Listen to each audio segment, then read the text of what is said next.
Halo semuanya, anak-anak kelas 11 BD. Bertemu lagi dengan Pak Tiko di Digital Branding.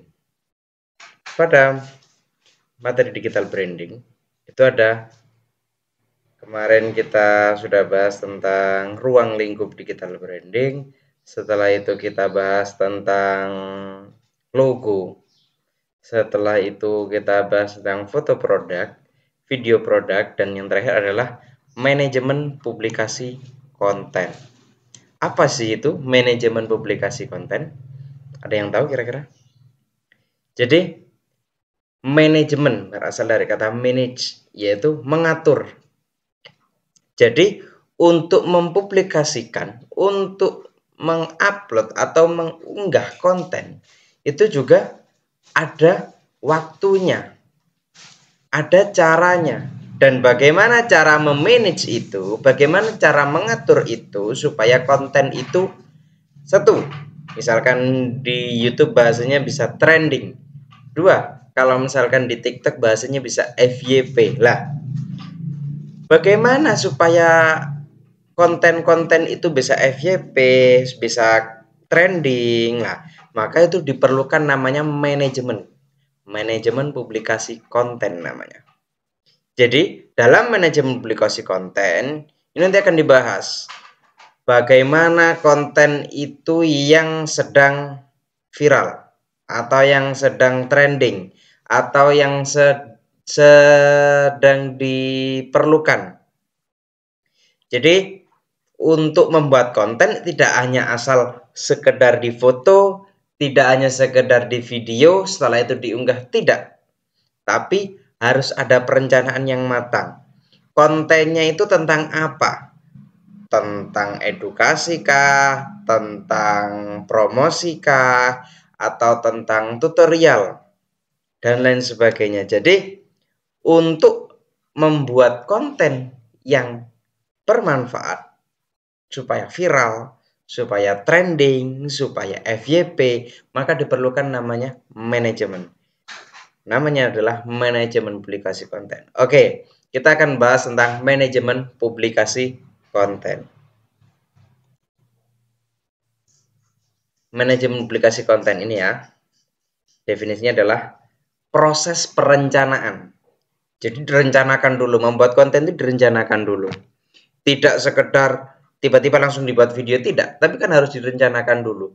Konsep konten saya mau seperti apa? Kalau misalkan itu berupa foto, konten fotonya itu mau seperti apa konsepnya? Ataukah ada, kalau misalkan ngomong makanan, ataukah ada pelengkap? Misalkan di kanan kirinya itu ada minuman, ataupun ada mangkok, ataupun ada sendok. Lah itu namanya perencanaan. Begitu juga nanti kalau dalam bentuk video. Nanti alur cerita dari video saya ini mau seperti apa? Lah, itu dinamakan perencanaan. Setelah itu baru pembuatan. Nah, setelah direncanakan matang-matang, setelah itu kan diproduksi atau membuat konten itu. Yang selanjutnya yaitu pengelolaan. Pengelolaan itu bagaimana? Kan sudah membuat itu, sudah melakukan foto atau melakukan pengambilan video. Setelah itu kan diedit dulu supaya hasilnya maksimal, ya kan? Nggak bisa se apa nih profesionalnya orang bikin konten itu pasti ada beberapa gabungan video. Kalau misalkan video pasti ada beberapa gabungan video, tidak mungkin satu kali video itu langsung sempurna, tidak. Selain itu juga kalau misalkan ada informasi-informasi perlu tambahan, misalkan kalian biasanya kalau misalkan nonton YouTube, oh ya untuk lebih lengkapnya bisa cek di bawah ini ya, follow Instagram dan lain sebagainya lah. Itu kan perlu pengeditan, makanya perlu adanya pengelolaan. Selanjutnya adalah dan distribusi konten secara teratur dan terarah sesuai dengan strategi pemasaran atau tujuan bisnis tertentu. Oke, karena kita ngomongnya bisnis digital, berarti konten ini kan diperuntukkan untuk strategi pemasaran atau tujuan bisnis tertentu. Lah, yang dimaksud distribusi itu apa? Yang dimaksud distribusi adalah Ketika kalian membuat konten, ya, ketika kalian membuat konten, itu kan tujuannya adalah didistribusikan atau ditunjukkan kepada orang, ya kan? Kepada penonton. Lah itu namanya proses distribusi. Ketika kalian jualan itu kan perlu diantar. Lah itu namanya distribusi. Lah bagaimana penonton itu bisa tahu kontenmu kalau misalkan kontenmu itu tidak diunggah? Kalau kontenmu itu tidak diupload, maka dinamakan sebagai distribusi konten secara teratur. Algoritma YouTube itu biasanya membaca keaktifan. Jadi YouTube itu yang menghasilkan uang namanya dimonetize. Nah, bisa dimonetize itu ada ketentuannya. Kalau misalkan dia sudah menghasilkan uang, contoh saya YouTuber, saya bisa menghasilkan uang. Lah, ketika saya sudah menghasilkan uang, maka saya ada tuntutan. Dalam 1 minggu saya harus mengunggah video sebanyak 2 video. Ketika dalam 1 minggu saya tidak mengunggah video sama sekali atau hanya mengunggah video hanya 1 saja, itu juga berpengaruh terhadap pendapatan. Pendapatan saya yang awalnya mungkin per bulannya itu anggap saja 1 juta. Lah, karena di targetnya itu harusnya 1 minggu 2 video dan itu hanya 1 video, maka itu bisa mempengaruhi pendapatan saya. Bisa berkurang pendapatan uang dari YouTube itu tadi. Oleh karena itu, maka diperlukan namanya distribusi konten secara teratur dan terarah. Maksudnya terarah bagaimana? Kontenmu itu ditujukan untuk siapa? Misalkan kontennya makanan, ya kan? Kontennya makanan. Setelah itu, targetnya siapa sih ketika makanan itu makanan pedas misalkan? Kan tidak mungkin targetnya itu anak-anak di bawah usia 5 tahun atau orang tua atau orang dewasa yang usianya di atas 50 tahun, kan tidak mungkin. Sasarannya pasti remaja. Ketika remaja, berarti media sosial yang digunakan itu apa? Selain media sosial juga terkait dengan captionnya, definisinya. Kepo nggak sih? Kan gitu misalkan di dalam kata-kata kalian. Maka ketika itu ditonton sama orang tua yang di atas usia 5 tahun, kepo itu apa sih? Nah, itu yang dinamakan sebagai tidak terarah. Karena apa? Tujuan atau targetmu itu harusnya anak muda, bukan orang tua. Jadi, kalian juga harus mengetahui kira-kira media sosial yang sering digunakan oleh anak muda itu media sosial apa. Setelah itu bahasanya itu kira-kira yang sering digunakan itu bahasa apa? Bahasa gaulnya apa? Jadi ketika kalian menggunakan bahasa gaul, itu akan lebih mudah dipahami oleh target pasarmu tadi lah. Ini kan tujuannya adalah untuk penjualan strategi masalah. Jadi manajemen publikasi konten itu adalah proses perencanaan. Jadi membuat konten harus direncanakan dulu, baru dilakukan pembuatan atau produksi, melakukan pengambilan gambar, melakukan pengambilan video, setelah itu pengelolaan, diedit sedemikian rupa supaya lebih bagus dan hasilnya maksimal. Setelah itu baru distribusi konten secara teratur. Jadi ketika kalian unggah konten, yaitu ya, itu harus teratur. 1 minggu sekali, 1 minggu 2 kali, atau sehari sekali. Lah, itu harus teratur. Jangan sampai misalkan komitmennya 1 hari sekali, tapi ada 1 hari kamu nggak upload atau sampai 2 hari kalian tidak upload. Nah itu juga berpengaruh terhadap konsistensi kalian yang disebut sebagai teratur tadi dan terarah. Tadi ya sudah saya katakan bahwa terarah adalah tujuannya atau target pasarmu itu siapa? Anak muda, ya sudah berarti pakai bahasa gaul. Setelah itu sosial media yang sering digunakan oleh anak muda itu kira-kira sosial media apa? Oke, lanjut. Langkah manajemen publikasi konten. Nah, ini ya tadi ya kita sudah bahas perencanaan konten, pembuatan konten, pengeditan dan revisi, pengelolaan konten, distribusi konten, promosi konten, dan analisis kinerja. Oke, di perencanaan dan lain sebagainya sampai distribusi, ini kan tadi saya sudah jelaskan. Kita lanjut ke promosi konten. Kalau kalian menggunakan Instagram salah satunya, ketika Instagram kalian itu sudah Instagram profesional, itu pasti ada namanya promosikan, ada insight-nya. Setelah itu di bawahnya adalah insight. Insight itu apa? Ketika kalian di TikTok biasanya ada video itu ditonton 1.000 orang, 2.000 orang. Lah, itu namanya insight. Lah, insight itu tidak hanya yang nonton saja. Yang komen itu berapa? Yang like itu berapa? Kalau misalkan kita ngomong algoritma atau pembacaan yang digunakan oleh digital, platform digital, itu tidak berpengaruh pada komentarnya itu positif atau negatif. Positif negatif itu bagaimana, Pak? Positif itu kalau misalkan, oh bagus ini kontennya. Kalau misalkan negatif, oh ini kontennya jelek, ini nggak jelas ini kontennya dan lain sebagainya. Tidak berpengaruh. Yang penting banyak yang komentar. Itu yang dinamakan sebagai algoritma. Ketika banyak yang komen, ya, itu pasti posisi konten kalian itu ada di atas. Nah, itu yang disebut sebagai analisis kinerja konten. Makanya kalau kalian lihat YouTuber-YouTuber itu biasanya kan jangan lupa like, komen, dan share ke semua sosial media. Jadi apa tujuannya? Ketika di-share satu kali, ya, itu sudah membaca, oh video ini dibagikan, oh video ini dibagikan, oh video ini dibagikan. Like, komen, semakin kalian video atau konten kalian tuh semakin banyak komentarnya, itu akan semakin berada di atas. Itu yang dimaksud sebagai analisis kinerja. Lanjut, copywriting.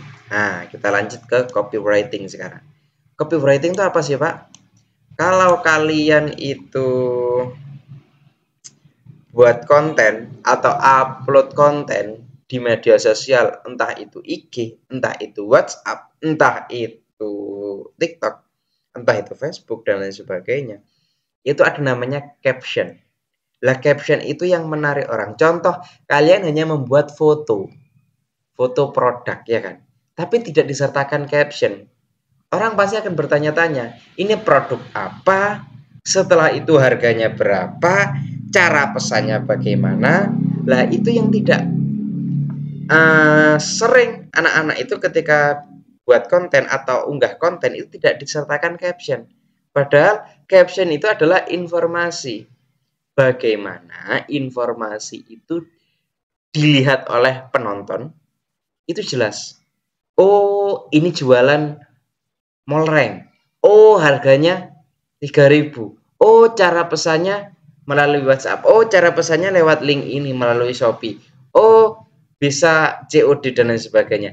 Jadi itu yang dinamakan sebagai caption. Tapi caption itu tidak serta-merta hanya sekedar harga, setelah itu cara pemesanan dan lain sebagainya. Tidak. Tapi copywriting itu adalah seni dan keterampilan menulis teks, biasanya dalam bentuk tulisan yang menarik. Jadi tulisannya itu harus menarik. Selanjutnya persuasif, bersifat ajakan. Kalian kan jualan, ya kan? Jadi ketika kalian bikin kalimat itu tadi, bikin caption, itu harus ada kalimat namanya ajakan. Mengajak untuk membeli, mengajak untuk memesan. Jangan sampai tidak ada ajakan. Salah satu ajakan adalah, yaitu tadi, cara pesannya bagaimana. Ketika kalian tidak menyertakan cara pesannya, ya orang hanya sekedar tahu harganya aja. Oh, harganya aja sekian gitu. Terus pesannya bagaimana?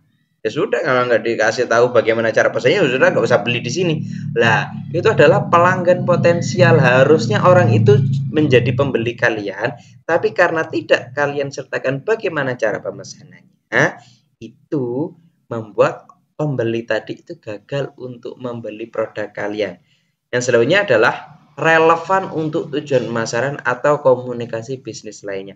Copywriting bertujuan untuk menginspirasi tindakan, memengaruhi pembaca atau audiens, dan mengkomunikasikan pesan yang jelas terkait dengan merek, produk, atau layanan. Jadi, kata-kata itu biasanya kan menyentuh. Kalau biasanya cewek itu ya. Cewek itu kalau misalkan di WA sama cowoknya itu dirayu gini bla bla bla bla bla. Oh, tersentuh lah. Itu kan salah satu apa namanya? Hipnotis dari kata-kata. Begitu juga dalam penjualan, ketika kalian bikin konten, itu harus ada kata-kata yang menarik supaya kalian pembeli atau penonton dari konten kalian itu tertarik untuk membeli. Nah, ilmu itu disebut sebagai copywriting. Jadi ketika kalian bikin caption, itu tidak hanya asal-asalan. Oke, nanti kita praktek bagaimana cara membuat copywriting yang benar. Ada namanya istilah AIDA, jadi ada attention, interest, desire, and action. Bagaimana itu memberikan peringatan, setelah itu bagaimana ketertarikan hingga membuat orang itu tertarik atau bertindak untuk melakukan pembelian. Oke, selanjutnya. Nah, ini contoh copywriting. Nah, ini post media sosial untuk restoran. Jadi, ini merupakan produknya itu dekor yang menawan dan hidangan yang lezat. Selamat datang di restoran kami. Jadi, ini adalah perusahaan restoran, ya, atau resto lah, anggap saja kayak kafe. Dira Cafe. Lah, sekarang kafe itu yang dilihat biasanya kan spot fotonya. Oh, ini bagus untuk foto dan lain sebagainya. Maka hiasan di ruangan itu harus menarik, maka dekornya yang menawan. Setelah itu baru kita ngomong makanan, hidangan yang lezat. Selamat datang di restoran kami. Itu judulnya. Anggap saja ini YouTube ya. Misalkan ini judul, setelah itu ini deskripsinya. Pentingnya adalah nikmati pengalaman kuliner yang tak terlupakan di restoran kami yang penuh gaya. Karena dekorasinya atau penataan ruangannya itu yang kekinian. Akhirnya kan di situ bahasanya adalah nikmati pengalaman kuliner yang tak terlupakan di restoran yang penuh gaya. Akhirnya kamu punya memori yang indah. Di Dira Cafe sana itu loh, keren buat foto, bagus, apalagi enak juga kok suasananya, suasana yang menawan dengan dekor elegan dan hidangan lezat yang disiapkan dengan hati oleh koki kami. Ketika makanan itu disajikan, silakan Mbak, selamat menikmati dengan yang kami siapkan. Lah, di situ koki itu menyajikan dengan hati. Artinya apa? Ketika kalian itu sebagai pembeli dan mereka itu menghidangkan dengan senyum dan lain sebagainya, itu kan berpengaruh pada suasana hati kalian. Oh ya, nah senang. Tapi kalau misalkan kokinya itu, para musajinya itu menyajikan, silakan, nggak senyum sama sekali. Itu bagaimana perasaan kalian? Oleh karena itu, yang disebut sebagai disiapkan dengan hati oleh kami itu adalah ketika makanan itu dirasakan enak sekali, lezat atau pas, gurih dan lain sebagainya. Baru cara penyajiannya itu juga senyum dan lain sebagainya. Lah, itu yang maksud sebagai hidangan lezat yang disiapkan dengan hati oleh kami. Ajak teman atau keluarga Anda untuk makan malam istimewa bersama kami hari ini.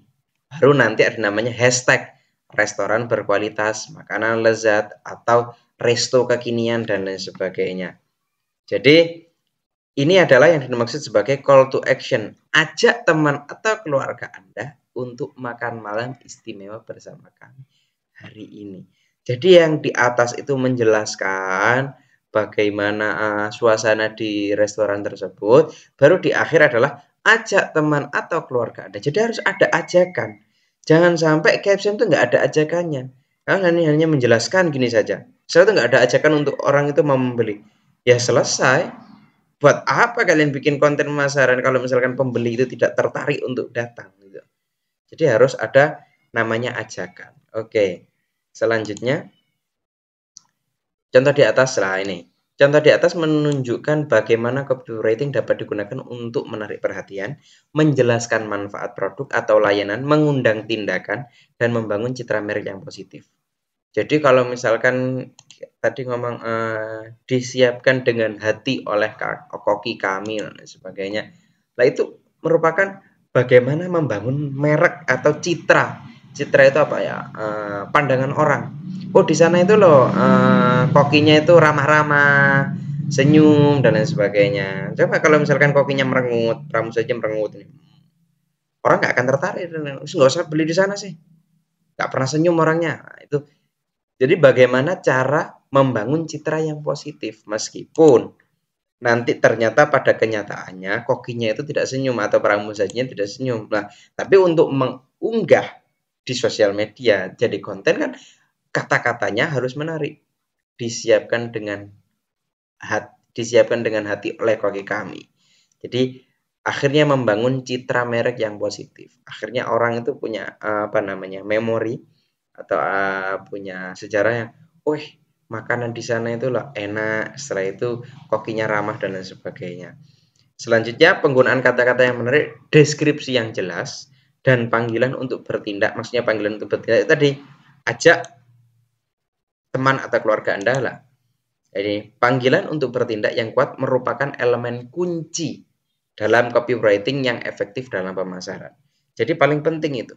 Selain menjelaskan, menjelaskan deskripsi yang jelas, setelah itu panggilan untuk mengajak atau panggilan untuk bertindak. Kalau misalkan tadi sudah saya bilang bahwa ketika kalian itu hanya menjelaskan saja, tidak ada ajakan untuk bertindak, ya selesai. Orang nggak akan beli. Kan harus mengajak orang supaya membeli kan. Nah, seperti itu. Nah, itu merupakan kunci dalam copywriting. Nah, copywriting itu tadi, caption itu. Selanjutnya yaitu momentum, prime time, dan engagement. Nah, ini yang paling penting adalah waktunya.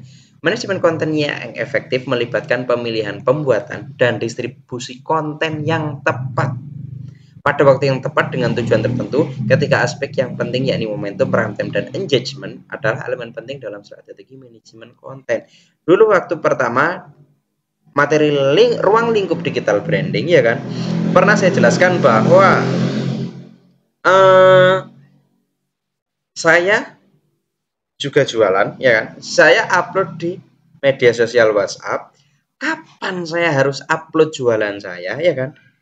Di antara jam 4 sore sampai jam 8 malam. Kenapa kok jam itu? Kenapa kok tidak pagi? Alasan saya adalah kontak yang ada di HP saya atau WhatsApp saya itu adalah kebanyakan orang yang sibuk, orang yang bekerja. Alhasil apa? Ketika orang itu pada jam kerja, jam 7 sampai jam 4 sore, orang itu lagi sibuk. Pasti jarang pegang HP. Maka ketika jam 4 sore sampai jam 8 malam merupakan waktu untuk istirahat. Di sana pasti mereka itu pegang HP. Nah, ketika pegang HP pasti story saya itu ada di atas. Ya kan? Beda kalau misalkan saya, ya kan, uploadnya jam 7 pagi, jam 9 pagi. Mereka lihat story pasti yang atas, tidak mungkin yang bawah. Sedangkan story saya sudah tenggelam ada di bawah. Nah, itu dinamakan sebagai momentum. Oke, kita lihat di sini. Momentum. Momentum berkaitan dengan kejadian atau tren tertentu yang sedang populer atau relevan pada waktu tertentu. Dalam manajemen waktu konten, penting untuk mengidentifikasi momen-momen yang penting yang bisa dimanfaatkan untuk membuat konten yang relevan. Misalkan pada tahun baru, saya jualan frozen food. Maka itu sebagai momentum bagi saya. Yuk, bagi teman-teman yang mau bakaran, nih saya spill produk-produk yang cocok buat bakaran. Saya punya sosis, saya punya pentol, dan lain sebagainya. Lah itu dimakan sebagai momentum. Nah, ini momentum saya, maka harus membuat atau membuat konten terkait dengan tahun baru. Orang tahun baru pasti bakaran dan lain sebagainya. Maka saya harus menyetok sosis yang banyak. Karena dalam momen-momen itu banyak orang bakaran. Selanjutnya prime time, mengacu pada waktu-waktu di mana audiens Anda paling aktif online. Nah, ini yang sering saya sebut adalah kapan kira-kira orang-orang itu lihat HP, jam berapa orang-orang itu santai, kan itu. Jadi sesuai ini bisa berbeda tergantung pada platform dan karakteristik audiens Anda. Mungkin kalau misalkan audiensnya itu teman-teman kalian itu muda semua, misalkan lagi kerjanya itu malam, pagi mungkin bisa santai lah. Kamu upload pagi nggak masalah, karena teman-teman kamu mungkin kerjanya malam. Beda kalau misalkan teman-teman saya kerjanya kebanyakan pagi. Alhasil saya harus membuat konten atau upload konten itu di jam-jam 4 sore sampai jam 8 malam karena mereka istirahatnya jam sekian. Selanjutnya, engagement, keterlibatan merupakan interaksi yang dilakukan oleh audiens terhadap konten Anda, seperti memberikan like, komentar, atau berbagi. Berlangganan itu apa sih? Kalau misalkan di YouTube itu subscribe, itu berlangganan. Subscribe itu bahasa Inggris, bahasa Indonesianya adalah berlangganan. Oke, terima kasih. Jadi, itu merupakan materi tentang manajemen publikasi konten. Oke, dari pemaparan yang saya jelaskan ini, nanti ketika kalian belum paham, ya kan, bisa didiskusikan dalam kelas. Sekian pemaparan materi tentang manajemen publikasi konten di elemen digital branding. Sampai jumpa di kelas anak-anak kelas 11 BD. Assalamualaikum warahmatullahi wabarakatuh.